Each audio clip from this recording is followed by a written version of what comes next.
নমস্কার, আপনাদের সবাইকে স্বাগত। আর কয়েকদিন পরেই ঝুলন পূর্ণিমা, তাই আজ আমি আপনাদের রাধাকৃষ্ণের একটি ছবি এঁকে দেখাচ্ছি।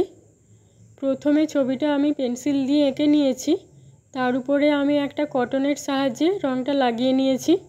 আপনারা চাইলে তুলি দিয়েও রঙটা লাগাতে পারেন।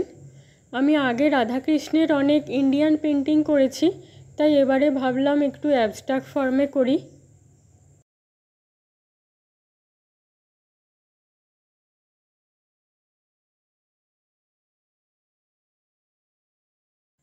পুরো ছবিতেই আগে রঙটা ভরে নিচ্ছি।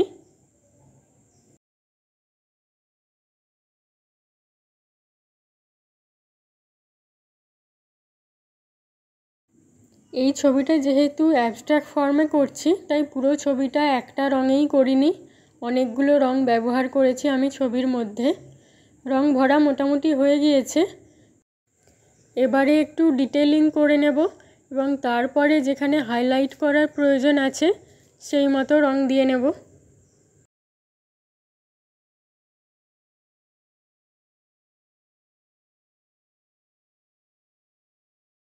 এই ছবিতে আমি কৃষ্ণের মাথায় ময়ূরের পালক করিনি, রাধার মাথায় একটা পালকের মতো করেছি, তবে এটা ময়ূরের পালক নয়।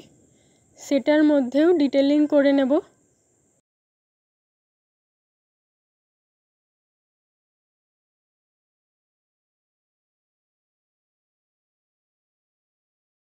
এই অংশটা একটু ফাঁকা ফাঁকা লাগছিল, তাই এখানে কয়েকটা ফুলের পাপড়ি করে নিয়েছি।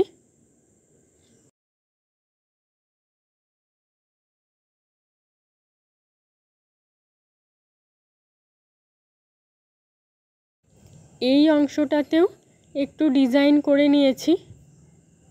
এটা যেহেতু অ্যাবস্ট্রাক্ট ফর্মে, আপনারা নিজেদের পছন্দ মতো ডিজাইন করে নিতে পারেন।